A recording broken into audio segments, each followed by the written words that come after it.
Okay, today we're going to talk about tennis and we're going to go over the scoring rules, boundaries, and terminology of tennis. So we're going to start with the scoring. The scoring in tennis is love, 15, 30, 40, game.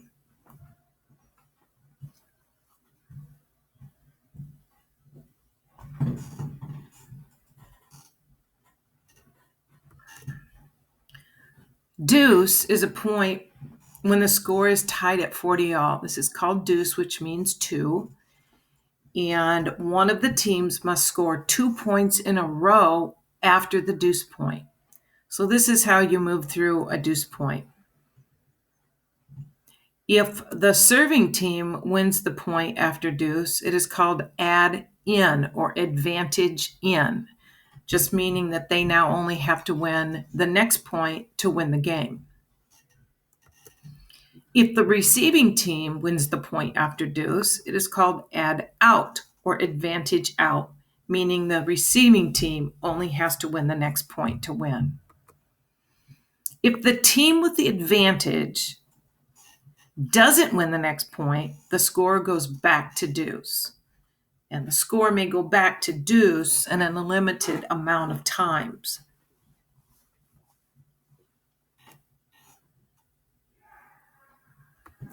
So next we're going to go over the boundaries of the court. So if you notice over on the right side of your screen where the red line is, this is called the baseline or the end line. This is also the line that you serve behind. So it's a service line as well.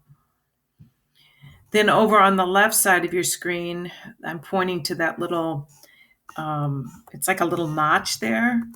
That is called the center mark, and it divides the right from the left side for the server. The line in the middle there is called the center service line. The line coming down is called the cross service line. And then you have your sidelines. The red sideline is the singles sideline. When you're playing singles, you have a court that's more narrow. And when you're playing doubles, the blue line, you have a wider court. This area in between is what we call the alley or the doubles alley. So when you're playing doubles, you use that, except on the serve. So the center service line, the cross service line, the single sideline, and the net form a box. This box is your service area, and you'll notice there are four. There's one that I just outlined. There's one adjacent to it, and then across the net, there are also two right here. So these are the areas that you're aiming for when you're serving.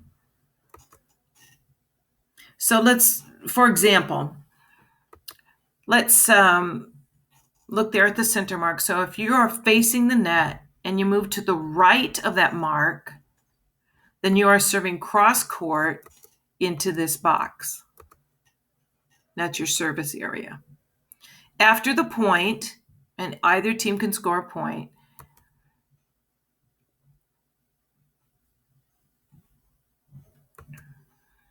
you're going to move to the left of that mark. And you're going to serve diagonally into this box. You will start on the right and continue switching sides of the center mark until one team wins the game. Okay, so now we're going to talk about the serve and the rules of serving. So, one person serves the entire game. You do not have to be serving in order to score, so either side can score. You must serve cross court beginning on the right side, which is what we just went over. You get two chances to serve into that area, that box.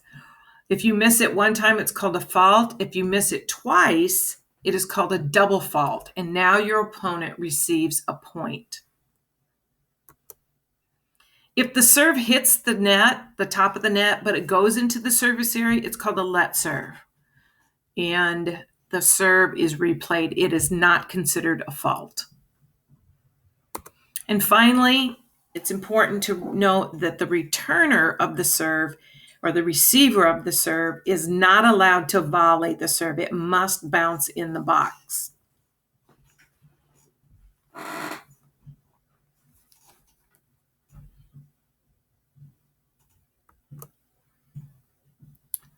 Two basic tennis strokes would be the forehand, which is played on the dominant hand side of the player. This lady here is right-handed, so she's hitting the ball on the right-hand side of her body.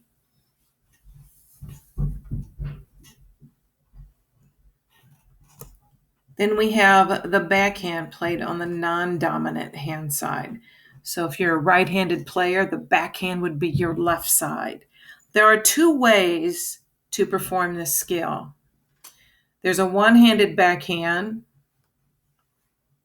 as this guy's performing here. So he's actually left-handed, playing that on the right side of his body. Or a two-handed, okay? So this person here is right-handed, playing on the left side of his body. So we'll go over those in class as far as the grips for those. And then you have the overhead serve, which we've talked about. I want to go over some of the shots that you might use strategically for playing.